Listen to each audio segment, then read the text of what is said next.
We're proud to support the craft of journalism. UBS brings you the latest news from around the world with The Globalist on Monocle Radio. Be part of an international network that brings together leading insights, research and technology across 24 time zones and 12 key financial hubs, with you at the centre of it all. UBS. Advice is our craft.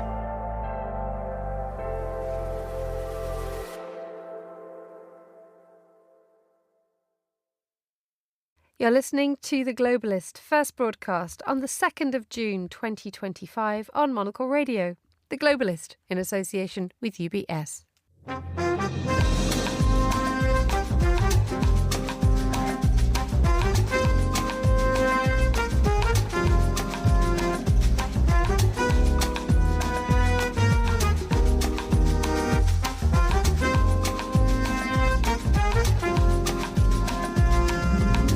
Live from London, this is The Globalist with me, Emma Nelson. A very warm welcome to today's programme. Coming up, a new political era is ushered in Poland as the anti-EU right-wing historian Karol Nawrocki wins the presidency.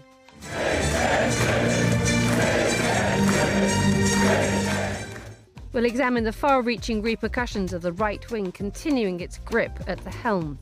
Also coming up, as fresh efforts falter to bring about a peace deal in Gaza, what now? We'll find out why Mexico has become the world's first nation to directly elect its judiciary, and our editorial director Tyler Brule and fashion director Natalie Theodosi will bring us their reactions to the appointment of Jonathan Anderson as the creative director of Dior. That's all ahead on The Globalist, live from London.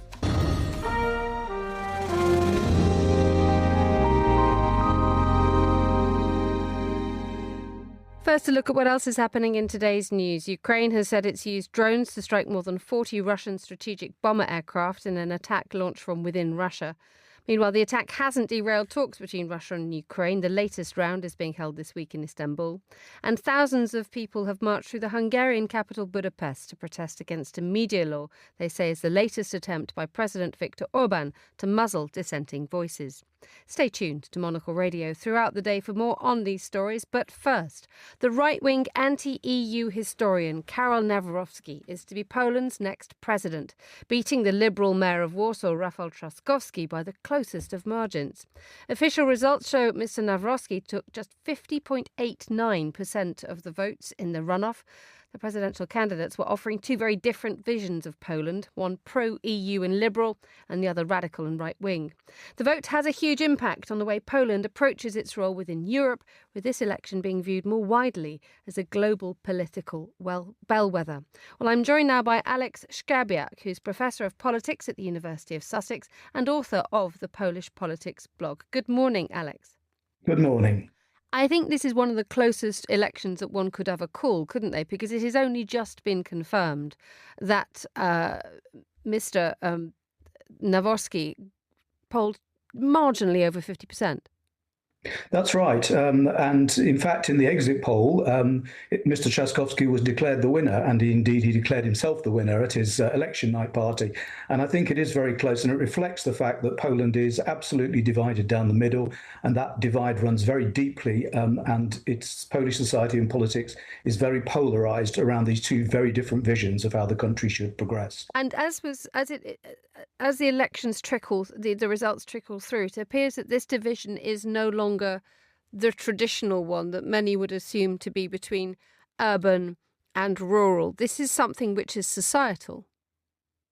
Yes, that's right. I mean, it does map onto a very clear socio-demographic divisions. I mean, older voters, less well-off voters, people who in less well educated tend to support the right-wing Conservative candidate, Mr. Nawrocki. The opposite is the case with Mr. Trzaskowski, although the rural-urban divide is still evident, I think. The large cities very much voted for Mr. Trzaskowski, whereas the smaller towns and the rural areas were once again a bastion of support for Mr. Nawrocki. It also maps onto very different ideological and moral cultural visions on issues like abortion, the rights of same-sex couples to be legally recognised, or indeed religiosity, how often people attend church and how they identify with the church as a civil society actor. Because up until now, the president has been from the right wing up until now, and has caused tremendous problems for the more central left-wing government of Donald Tusk to try and get anything through. That's right. The Tusk government has had to cohabit with another right-wing conservative president, Andrzej Duda. And because the Polish president has a veto power, which requires a 3/5 majority in parliament to overturn, that has made it very, very difficult for the Tusk government to get through certain pieces of legislation, particularly attempts to unravel the judicial reforms introduced by the previous Law and Justice government. There's something like 2,500 judges appointed during that period, which the current government doesn't recognise. It doesn't recognise their legitimacy. It calls them neo-judges. There's also problems in terms of trying to introduce certain reforms on moral cultural issues, like liberalising Poland's abortion law, for example. Although here, I think divisions within the ruling coalition, particularly its more conservative elements within it, have also acted as a bloc. But what is for sure now is that if some legislation liberalising the abortion law was passed through Parliament now, the incoming president would, like Mr. Duda said he would, veto it and block it. And this could do what for the government, given the fact that in theory, the presidential role is ceremonial. However, the influence is profound, as you've just described. But if you were Donald Tusk this morning waking up, would you think that any of your electoral pledges would ever get through now? Well, it's going to be very, very difficult because the formal powers are one thing, and beyond the veto, the president doesn't have a huge amount of formal powers, but it's the political dynamics that this process can set off. I mean, this election was pitched as a referendum on the government. That's how Mr. Nawrocki tried to get people to vote for him, and he was obviously very successful in that. And he is now the politician with the largest mandate of any politician in Poland. It was a record turnout for a Polish presidential election. He won 10.6 million votes. And this is going to set off a political dynamic which, regardless of his formal constitutional role, means that he's going to be able to insert himself in political debates and put pressure on the government, which is now going to be, I think, increasingly divided and turning in on itself. And let's not forget, it's got 2.5 years before the next parliamentary election that it's got to get through. That is the domestic side of things. Let us move more to the what a Nawrocki victory means for Polish foreign policy. If we think about it, Donald Tusk was a giant in the European Union politics up until a few years ago. And to place Nawrocki as a sort of a cap on top of Donald Tusk, what does that mean for Poland's voice in Europe? Well, again, the president doesn't have any formal foreign policy competencies, although interestingly, he does appoint ambassadors, and without the president's approval, the government can't appoint ambassadors. There's no Polish ambassador to the United States, for example, at the moment. But beyond that, again, it's the kind of the symbolic dynamic impact of his victory, which will be very, very significant. You described Mr. Nawrocki as anti-EU. Well, he's not in favour of Poland leaving the EU, of Polexit. There's very little support for that. But what he does believe is that he's an anti-federalist. He's against deeper European integration on things like migration, climate policy, developing a defence capability separate from NATO. He also he also thinks that Poland needs to build alternative alliances within the EU from the Franco-German axis. The current government is very much in favour of working closely with Berlin. He's also very strongly in favour of developing strong ties with the United States. He's a very close ideological ally of Mr. Trump. Mr. Trump endorsed him. He had him visiting the Oval Office during the campaign, made it clear he wanted him to win. And key members of the Trump administration and the Republican Party visited Poland and made it clear that Mr. Nawrocki was their candidate. All of this is going to put pressure on the government, even though formally the president doesn't have foreign policy competencies. It was quite an extraordinary move, wasn't it, sending the US Secretary of Homeland Security, Kristi Noem, to Poland to tell everybody to endorse Nawrocki at a CPAC conference. I mean, the level of involvement in MAGA is huge.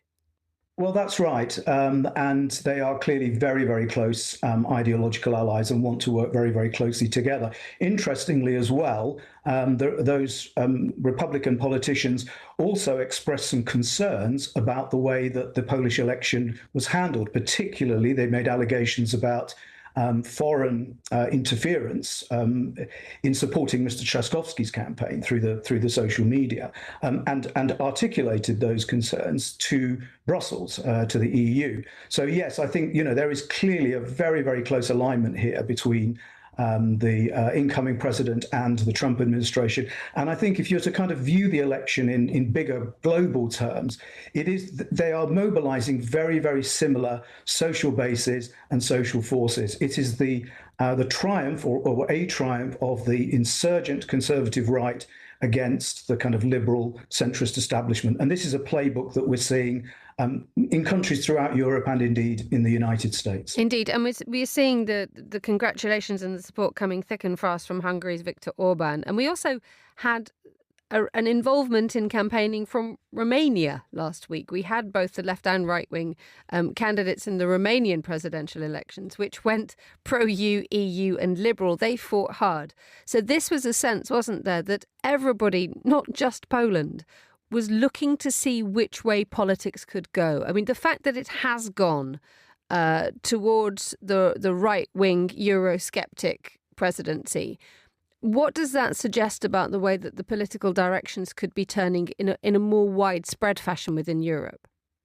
Well, I think that you're right that, a lot of attention was paid to this election. And it's not surprising because, Poland is the fifth largest EU member. It's a really important regional player. It's the major hub for providing military, diplomatic and indeed humanitarian aid for Ukraine. So what happens in Poland is of great interest, not just of what happens in Poland, but what happens in Ukraine.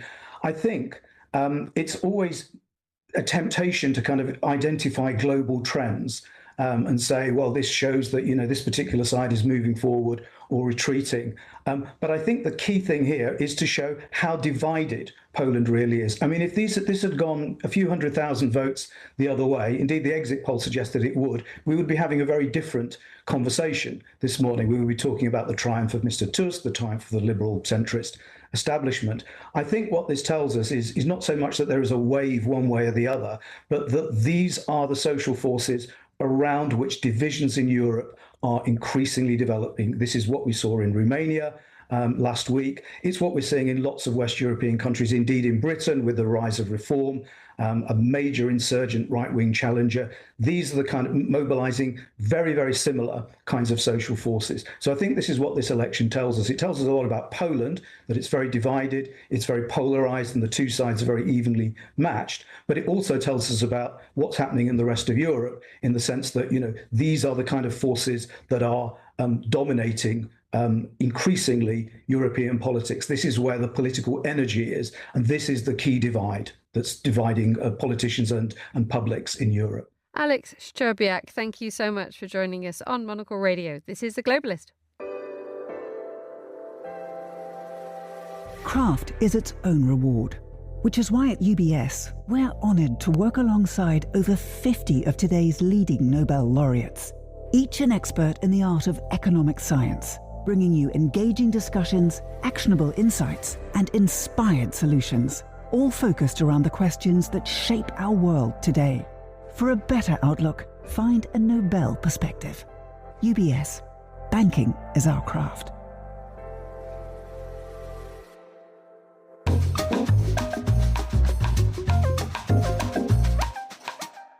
Now, the US has said that Hamas' response to a proposed ceasefire only took things backwards this weekend. Israel had reportedly agreed to the plan, but a persistent sticking point remained, that of Hamas seeking a permanent end to the war in Gaza. There was certainly no sense of any pathway towards peace being forged this weekend. There have been conflicting reports about crowds of people being shot at an aid distribution centre in Gaza. Hamas says 31 people died after Israeli soldiers opened fire. Israel has blamed unnamed masked individuals. Well, I'm joined now from Jerusalem by the foreign correspondent Hannah McCarthy. A very good morning to you, Hannah. Good morning. As we went into this weekend, there was a glimmer of hope, wasn't there, that both the United States and the Israelis were on a path to agreeing something concrete to put to Hamas. What went wrong? Sure. So there seems to be a real sticking point over whether this ceasefire will be backed by the US. Hamas want a permanent end to the war. Israel's not willing to give that at this point. They're only willing to give a 60-day ceasefire. And there's also a sticking point over language around, the governance of Gaza after the war. Hamas, and again, whether the Palestinian Authority will come in. At the moment, Israel is opposed to that. So we don't have a concrete movement on that ceasefire that everyone was hoping for. And again, Palestinians in Gaza and hostage families are obviously all hoping that this can get over the line. It seemed intractable, though, doesn't it? Because that permanent ceasefire is a sticking point that just simply won't go away. Hamas will not back down, nor will the Israelis. And I think the approach to the American-Israeli hostage who was released recently, in a deal that was negotiated directly between the US and Hamas, has in some way damaged trust, because there was actually no kind of influx of aid after that happened. There was no change. So I think Hamas are very hesitant to agree to anything to hand over hostages. Eden Alexander, was the only American or living American hostage left. So it was kind of seen as their kind of big negotiating chip. So I think there is very low trust between the parties, and there's concerns over how the US will step in as a guarantor at the moment. Indeed, what could the United States' more long-term role in this be? There was an enormous amount of energy directed at Gaza by Donald Trump, who at least wanted to we all heard the reports about his plans to transform it into a Riviera. But as the United States recognises more and more that what is going on in Gaza is incredibly difficult to unpick, is there a fear that the US might actually leave them to it? I don't think it's correct to say it's kind of difficult to unpick, but I do think in the same way the Biden administration would say, this is a difficult situation, but wouldn't get fully involved. America has influence in this case. I mean, if the Trump administration wanted to, play a more hardball tactic, it certainly could, but it's not exactly clear that it's willing to, and it's not exactly clear it's willing to kind of, take a further step to make Israel think, weapon supplies could be threatened or anything like that. So we just haven't seen that. And what we're seeing from America is that they simply do not see Hamas as a strong party to negotiate with. This is basically a surrender agreement. It's being characterized as a ceasefire deal, but Hamas are extremely weak. And I think the Americans, don't view it as these negotiations as one where Hamas should be getting anything because of their weakened position. Tell us a little bit more about how the events over the weekend may have changed things. I mean, as I mentioned a moment ago, there were conflicting reports about what happened at a US-Israeli endorsed aid distribution centre in Gaza, where there were hundreds of people turning up to try to get a scrap of aid. And before we knew it, there were photographs of people being carried in large number into local hospitals, having suffered gunshot wounds. Sure. So as listeners may be familiar with, the Gaza Humanitarian Foundation is now delivering some form of aid in the Gaza Strip. It's an Israeli and American-backed operation. And again, it's not being done in coordination with the UN, who have a whole long-running system for aid coordination in Gaza. When people are starving and hungry, as they are in Gaza, these aid distributions can be very sensitive. And the system that the Gaza Humanitarian Foundation have, where they have these kind of distribution points where people have to walk miles to, are quite dangerous in terms of the mass number of people that kind of congregate around one place. So just in terms of people being trampled on, and that they are dangerous in and of themselves. But what we have seen, and we saw this last year at the Flower Massacre, when over 100 people were killed when aid was distributed in northern Gaza, is we see you kind of panic about how it's managed. So what we have heard from the Red Cross is that 21 people were declared dead upon arrival. These were women and women and children were among these cases. and they say they had shrapnel wounds, gunshot wounds.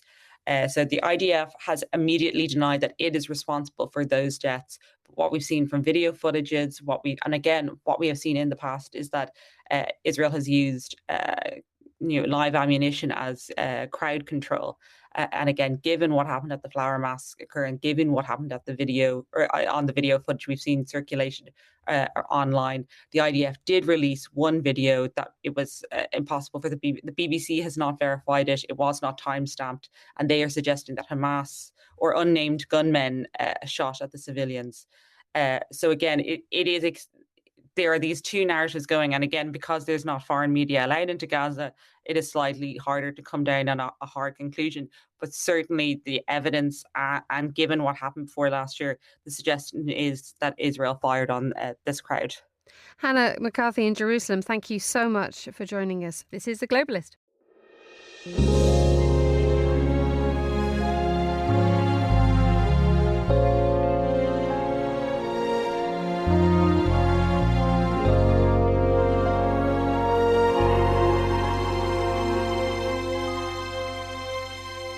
Let's continue now with today's newspapers. Joining me in the studio, Yasmin Abdel-Majid, Sudanese-Australian broadcaster and author and a regular voice. A very good morning to you, Yasmin. How is it going in your world? It's not too bad. I think I'm not going to be talking about this in the newspapers, but we're looking at a very warm summer, and I've been enjoying the hottest spring I think we've had on record. So it's all pretty good over here. Excellent. Sunshine all the way. It's going to rain all week, just to let you know.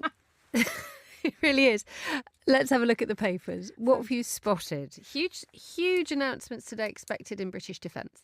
Yes, and this is sort of covered in lots of different papers, but the Times reports that Britain's going to build at least a dozen nuclear submarines as forces arm for war. And it's part of this sort of UK defence strategy that Prime Minister Keir Starmer's announcing today, which is about Britain sort of getting on a war footing and looking at sort of pointing to the threats in Russia, presumably also shifts with China and the relationship with China and so on. But also, interestingly, not necessarily saying that there will be a massive increase in defence budget. And this is, one of the pieces of contention around the sort of 3% of GDP, whether or not by the end of this term it'll be 3% or not. And also no guarantee or no target on increasing the number of people in the armed forces, which, to be honest, I think is a bit of a red herring, because if we think of the way that defence and warfare is changing with things like cybersecurity or things like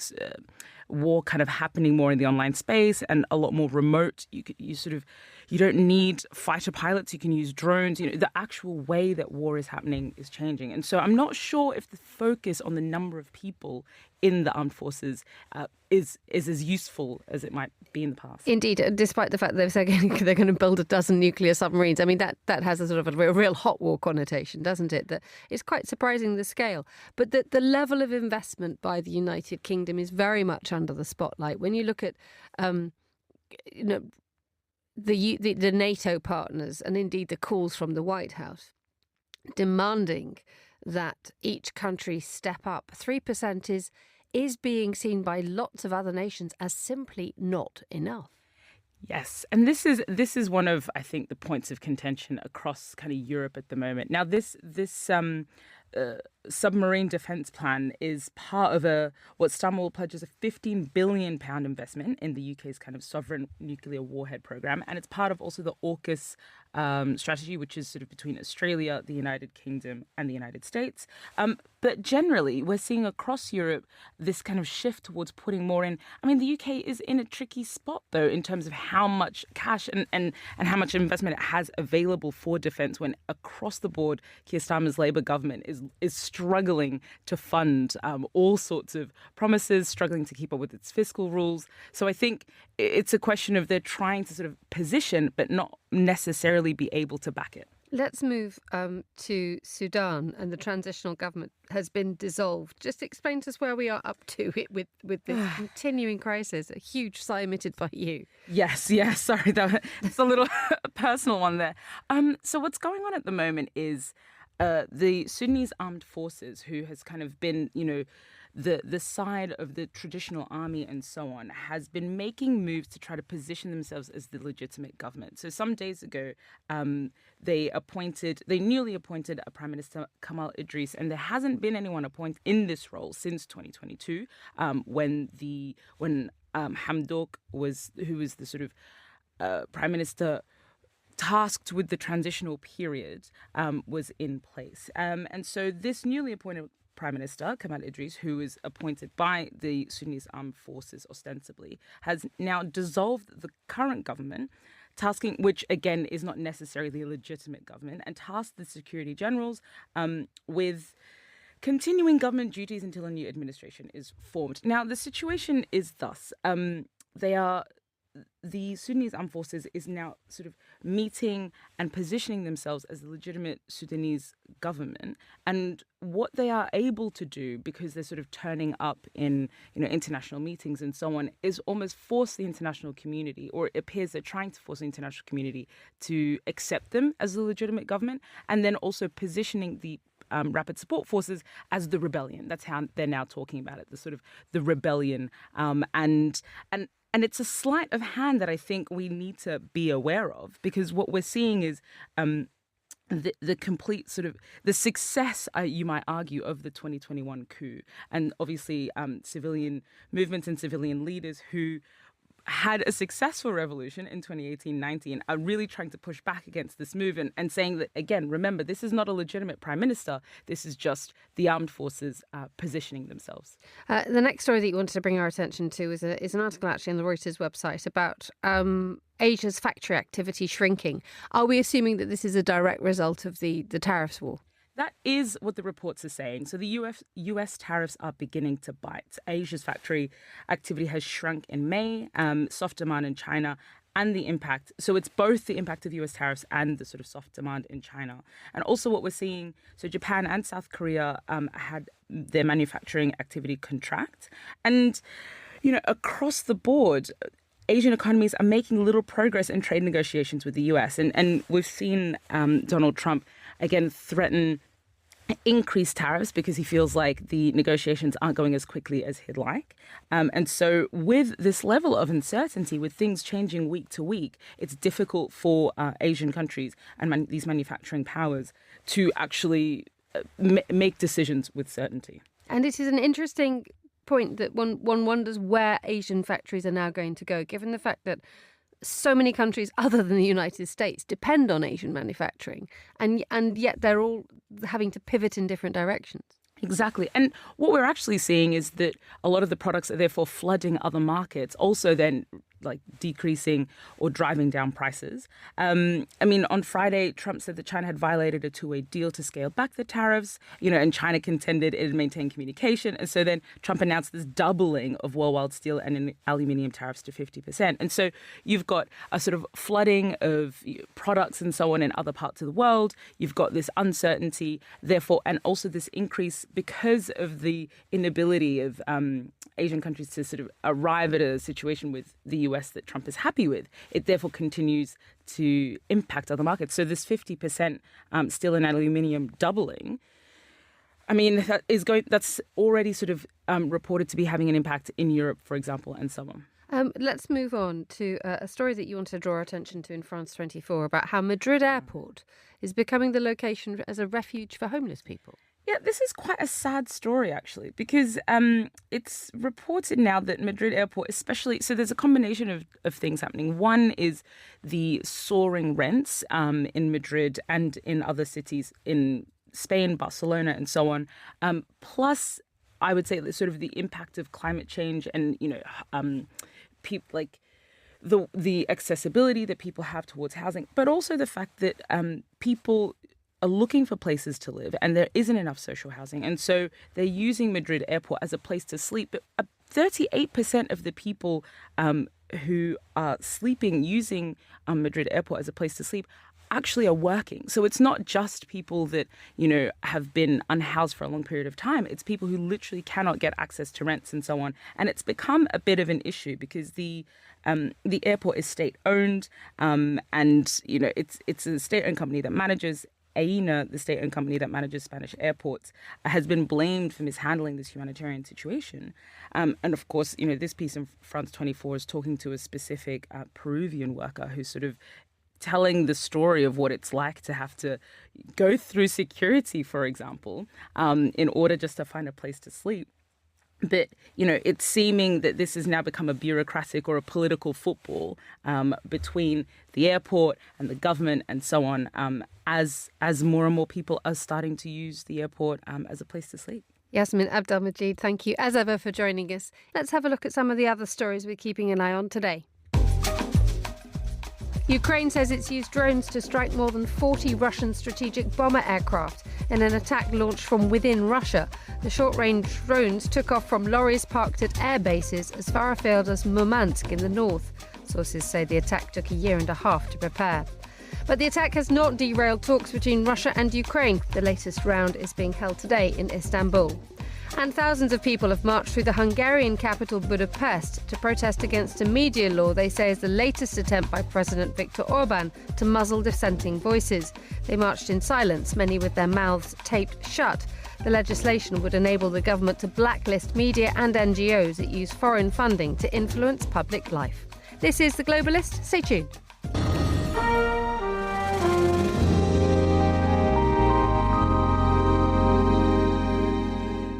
Let's have a closer look at some of the stories behind the headlines. Here's Monocle's Julia Lasaker on China's new international mediation body in Hong Kong.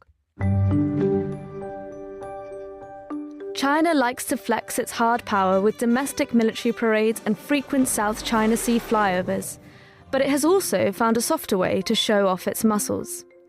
At the end of last week, a new international office for mediation opened in Hong Kong, which the mainland is keen to present as a rival institution to The Hague's International Court of Justice.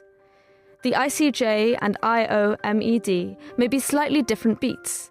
The former focused on arbitration and the latter on mediation. But more importantly, they represent two competing spheres of influence in the world, pitting China against the West. The IOMED aims to capitalise on Hong Kong's legacy as a common law jurisdiction to deal with disputes involving states, individuals and companies, and will compete directly with bodies operating under Singapore's 2019 Convention on Mediation, a convention signed by 46 countries, China expert Isabel Hilton says. Of the two, Singapore might benefit from perceptions on neutrality. But the advantage for China is that the IOMED will be accepted among the growing group of countries in Asia, Africa and Latin America, with which China enjoys influence.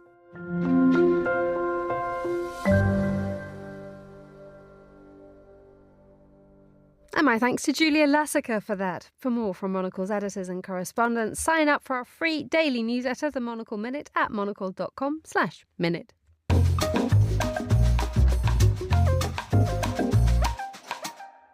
8:32 in Zurich, 7:32 here in London. It's been described as a blind date with democracy. This weekend, Mexico became the first country to elect every single judge, from local magistrates to Supreme Court justices, by popular vote. The process has already been fiercely criticised due to fears of power grabs by both politicians and members of criminal gangs. Well, Chris Sabatini, a senior fellow for Latin America at Chatham House, a regular voice here on Monocle Radio. Good morning, Chris. Good morning, Emma. Now, it's just gone midnight in Mexico City. Do we know what the results are yet? No, we don't. And part of that's just because the dizzying choices and complexity of this election. 2,600 judges, including 9 Supreme Court justices and magistrates in state judicial systems are being elected. And there are more than 3,400 candidates. So you can imagine the ballots that have to be counted in this election, even though turnout is expected to be very low. Why did they decide to do this? It's a good question. I think, well, first of all, we have to understand there are a lot of criticisms in the Mexican judicial system. Only about 20% or a little less, actually, of criminals get indicted and tried. So, because of this, the idea from the former president, Andrés Manuel López Obrador, was to try to democratize the system. Well, by the way, he also had a few run-ins with the Supreme Court that had tried to, and it stopped and reversed some of his policies. So it was also a very Trump-like power seizure on his part. So he after the last elections, the governing Morena party had a supermajority in both houses of Congress, and they were able to pass a constitutional reform that allows for that requires the election of 850 federal justices. There are big questions being asked about this in terms of the separation of powers, that the judiciary traditionally has and must be kept separate from politics in order for democracy to be maintained. What does this mean for what implications does that have when you suddenly start to have a popular vote for judges? Well, first of all, again, given the complexity of this whole balloting process, it gives an enormous amount of power, in this case, to the ruling party, which did basically evaluate all the candidates in terms of their appropriateness. But now the parties are actually providing instructions on how to vote because the ballot is so difficult to understand. So they're mobilizing their voters, given the low levels of expected turnout. We've got 20% turnout probably yesterday. So they are informing the voters and telling them who to vote for, even giving them what are called cheat sheets to take into the ballot area to vote. But also, there's a problem of quality control here as well. To be a candidate, you only need to have a law degree and to be a person in good standing. I don't know what that means, actually. But I have about 3 years of practicing law. So before, the judicial system was a civil service. You went in as a bureaucrat and worked your way through, and it was a lifetime appointment. These elections are only for 9 years. You can be reelected. But again, the problem is that there's going to be, these candidates needed the backing of someone to get out there to campaign, to get on the ballot. They're going to be beholden to them. And then they're really not going to enjoy broad popular legitimacy because only 20% of the electorate put them in office. Indeed. And what does that mean for the judiciary in terms of the kind of decisions that are going to be made, the way that cases are handled, and indeed their reputation? Yeah, it's a good point. Basically, it's going to mean that candidates or the justices now are going to be looking over their shoulder and worried about their next election. They're probably going to make decisions that are not influenced strictly by the law, but their own political ambitions, their own need to be reelected or to remain popular even. But it also means there's a real risk, as you said in your introduction, of criminal groups being able to, and there's a few cases already in this batch of justices that were up for election, of having ties to narcotics traffickers. Their ability to basically fund candidates and get their allies in the office is going to be huge. Chris Sabatini from Chatham House, thank you so much for joining us on Monocle Radio.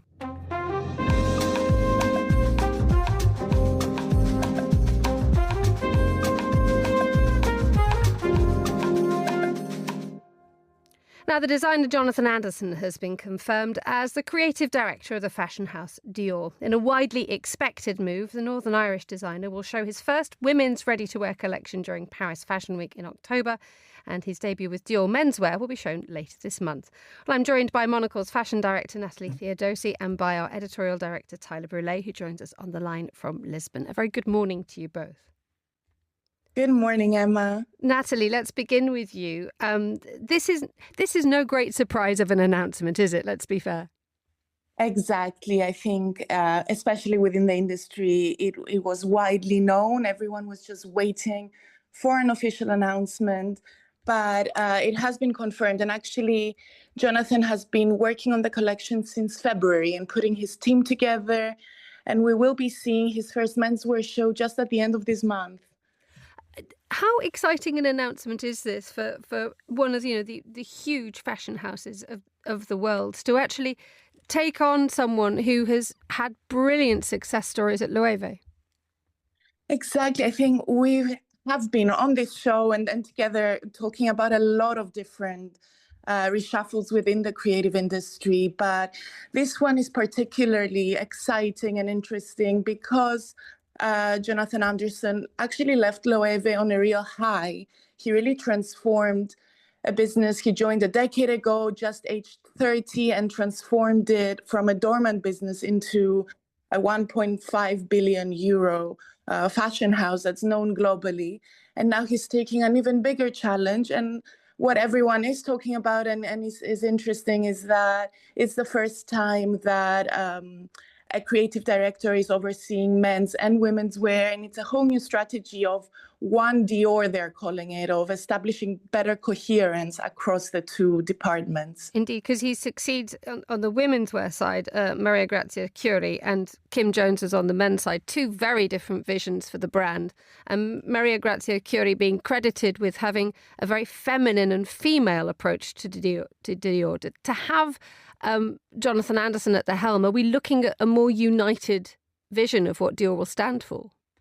I think it's exactly what you're saying, and you could feel it even if you didn't know who the creative directors were. When you went into the stores at Dior in any city, there was one window that had this soft romantic touch, and then Kim Jones's menswear had a very different feel. So it was in some ways a little bit disjointed. So definitely a lot more unity.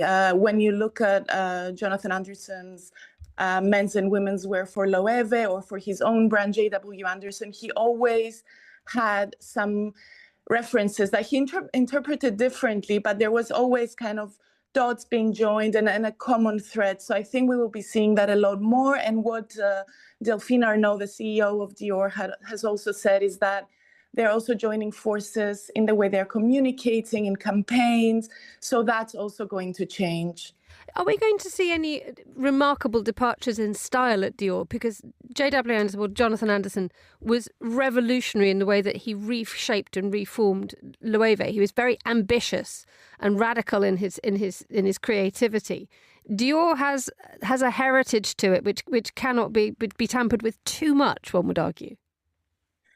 I think you're right. It's a whole other challenge. Loewe was almost a blank canvas on which he built. This is different. Again, there's so many codes. There's an established heritage.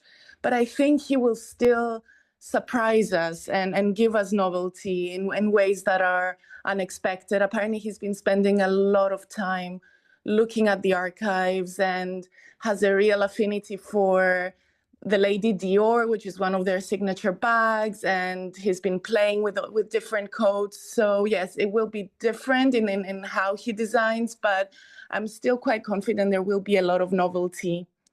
Let's bring in our editorial director, Tyler Brûlé, who joins us on the line from Lisbon. Good morning, Tyler. Good morning, Emma.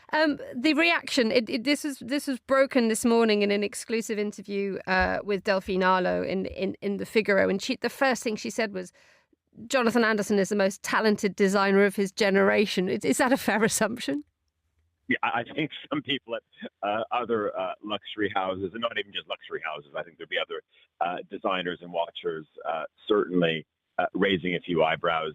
As Natalie was saying, of course, what he's done at Loewe has been quite remarkable, taking a brand and very much a domestic brand here on the Iberian Peninsula, and taking it properly global, and a brand that was known, primarily, even in its midlife, as a company famous for accessories and also much of its know-how. I think also has certainly gone into much of LVMH's other production. But he's not alone. But certainly he is a very interesting hire, and I think it will add a lot of fuel just at the right time, because Dior does need to focus, and I think that is exactly what Delphine Arnault is doing, and the idea of having this unified vision, in part an experiment, but also one which is probably quite necessary right now. Indeed, and it's a very commercially astute move to do because Anderson carries an enormous amount of he's very, very well established in fashion. One wonders, as we mentioned with Natalie a moment ago, how is he going to play with the codes? Well, I think that's codes are one thing, and for sure this is you've seen, of course, how Dior really battles it out with the likes of Chanel and others, with exotic presentations in far-flung corners of the world. And it is, you could argue, sort of a battle of the codes between these various maisons. But I think what's interesting about this hire as well is J.W. Anderson is almost sort of the uplift that he could bring. And I say uplift in terms of trading up. You have a young generation of people who may not have purchased Dior, or may not have gone through the doors of a Dior store, but have been familiar with what he's done with Uniqlo. I mean, wildly successful collaborations with Uniqlo. Many seasons on the trot with them already, and I think that is probably one of the shrewdest moves made by LVMH and Delphine Arnault on this, is that he is going to be able to bring people along. Now, are we going to see more elasticity in terms of price point, more entry level? Maybe, maybe not. But certainly this comes at a time as well when LVMH in general needs to be looking at their numbers and making sure that those numbers are heading northward. Are we going to see, with the arrival of Jonathan Anderson and also Mathieu Blasi at Chanel, a settling at the top? I mean, Natalie mentioned this, these perpetual reshuffles that we've had in creative directions in many of the fashion houses, which have sometimes left people feeling slightly adrift in terms of what brands stand for. Now we have some big names, big beasts established in the great fashion houses. Will we see a continuity and a little bit more seriousness and longevity in what these houses do? I think so. Things have to calm down. This idea that you bring in a creative director, and a creative director is not just responsible, of course, for the garments that end up on people's hips and on their shoulders, but also the logo, the packaging, the retail design. This comes at enormous cost, and it was never like this before. A designer would come in, but this elevation to sort of being creative director and the entirety of the brand is touched by one person. It just comes with extraordinary costs at a time when there is enormous pressure. We've seen whether it's Chanel, whether it's LVMH, and other maisons, either part of bigger groups or standalone. We've seen a dip in numbers. That's clear. Now, it's not the same problem for everybody. Of course, there is a bit of luxury goods fatigue, you could say. Of course, there are economic pressures in many corners of the world as well. But I think there is just this sense of exhaustion as well, that new name comes in and it's all going to be changed. And then at that point, you're thinking, what does a brand stand for? And I don't think you'd see this in many other sectors. That you don't see this in the automotive world, that you bring in a new design director and the vehicles radically change. Yes, something might happen to the grille, etc., but there's not a complete overhaul of every showroom, etc. That there's not necessarily an overhaul of the vehicle's logo. The same has to go for fashion as well, because you then get to a point, when you have 200 stores around the world, you have to apply a new logo and a fresh coat of marble to all of your shops. This gets rather expensive before you've even started doing proper advertising and marketing. Tyler Brûlé in Lisbon, and before that, Natalie Theodosi. Thank you so much for joining us on The Globalist. You're with Monocle Radio. With UBS, you have a truly global partner, incorporating new technologies, innovative approaches, and unexpected opportunities, leading you to insights that help answer the questions that matter, delivered with passion, care, and unmatched expertise. Because it's about rising with the dawn each day, knowing that we can do even better. That's what banking is to us. Not just work, but a craft. UBS. Banking is our craft.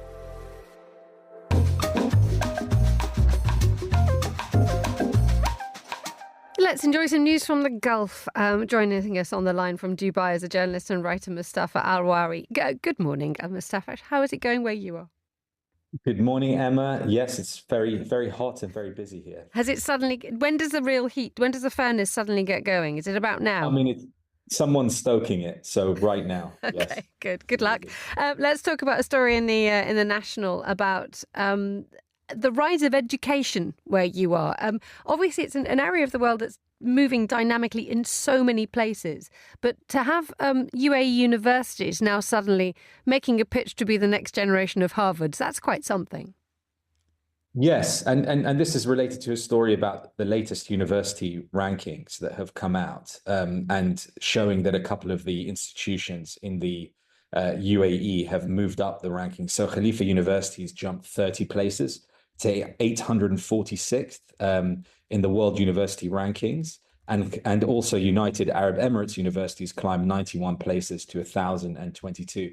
Now, on absolute terms, you might think 846th isn't that high, but it's more than 21,000 higher education institutions that are being ranked, and this is on a global level. Number one is Harvard, but I think that's almost the point of this story, which is, given what's happening politically in the US and where Harvard and other institutions there are under pressure about the type of education they're offering and whether they'll even be allowed to accept international students going forward, then obviously other markets and countries around the world that offer different things are in contention.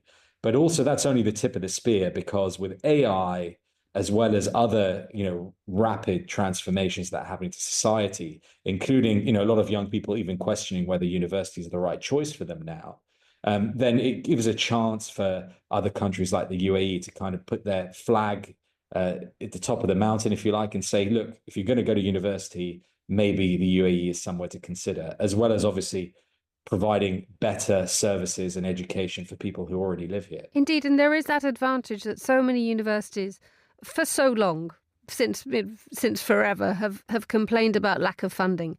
There will be money in the UAE, and that will bring research in. Yes, and this is all part of the wider picture, which is as the UAE and other Gulf economies are trying to diversify away from a reliance on the sale of hydrocarbons. How do you get a knowledge economy going? Well, you need the knowledge, and you need the people who provide the knowledge.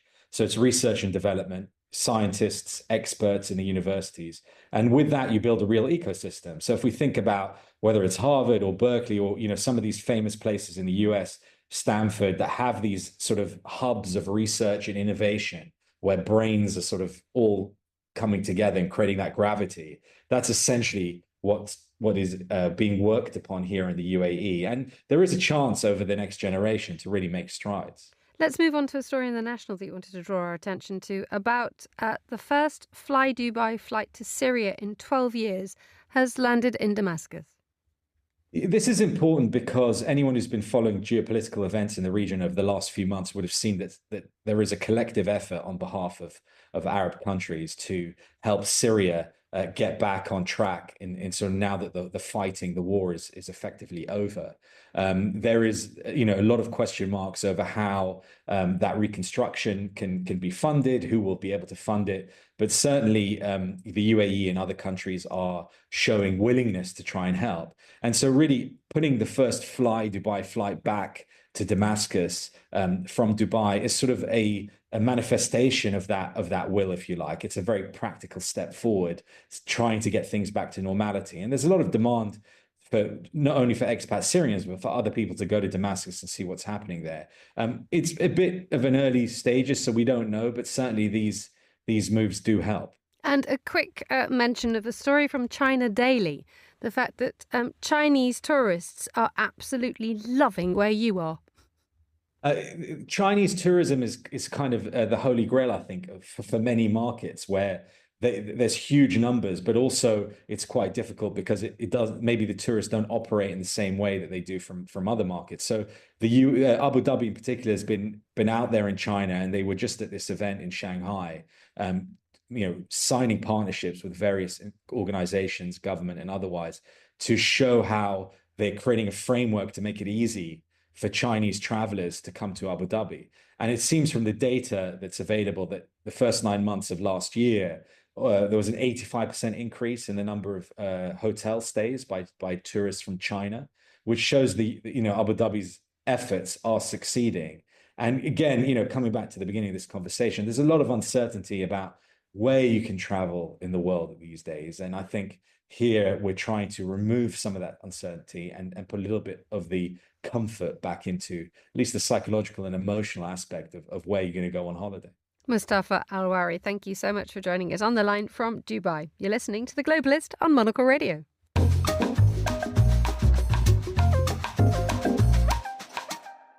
Finally, no issue has dominated British politics more in living memory than immigration. Some newspapers here in the UK speak of little else than the country being swamped with immigrants.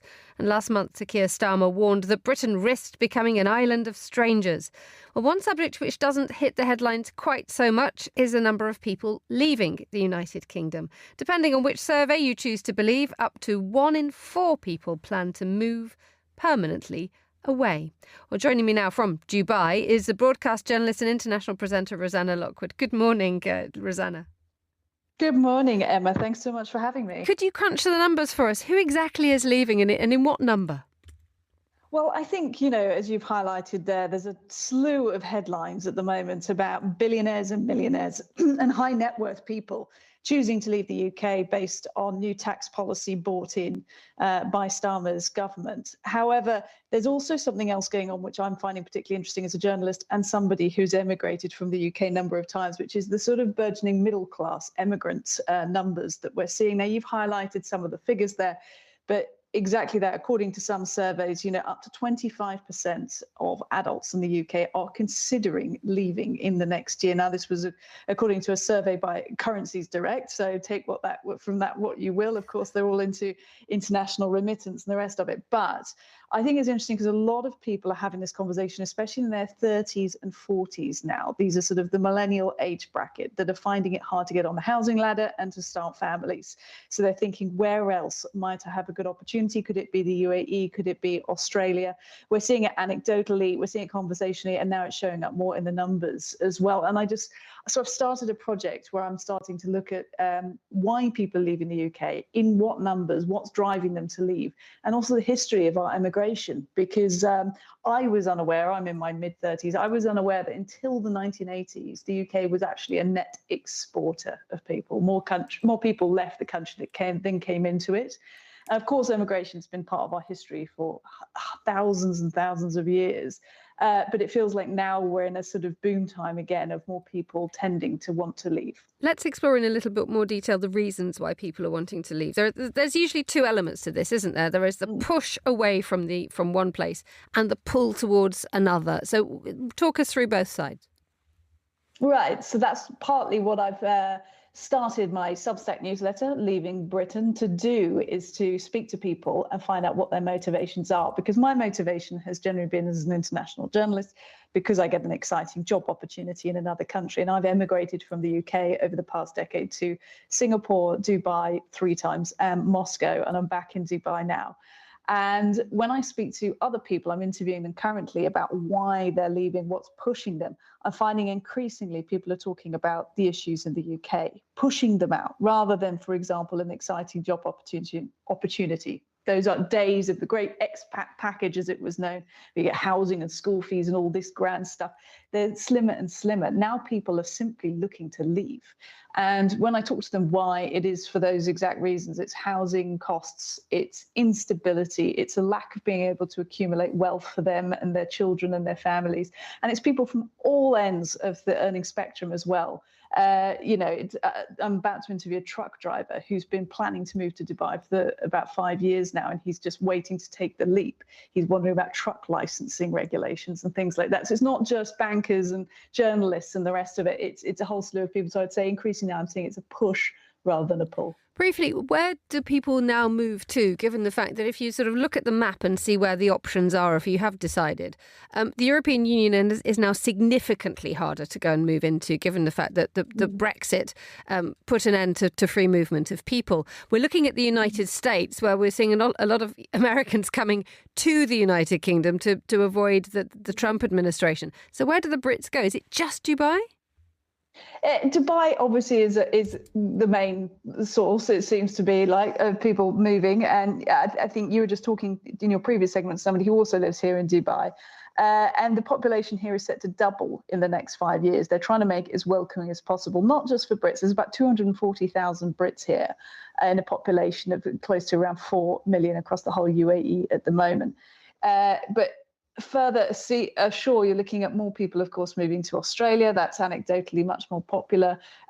So I think if Starmer does what he's sort of suggesting, that they might be able to reintegrate the UK back into Europe, a bit more freedom of movement. They're talking about students at the moment, not so much working professionals. But if we got back to that kind of pre-Brexit style of be able to own a house and actually move there in, say, France, Italy or Spain, you'd probably see those numbers rise again. Rosanna Lockwood, enjoy your time in Dubai. Thank you so much for joining us on The Globalist. And that's all the time we have for today's programme. The warmest of thanks to all my guests and to the producers, Hassan Anderson, Tom Webb and Chris Chermak. Our studio manager was Mariella Bevan. After the headlines, more music on the way, and I'll be back with a briefing live at midday here in London.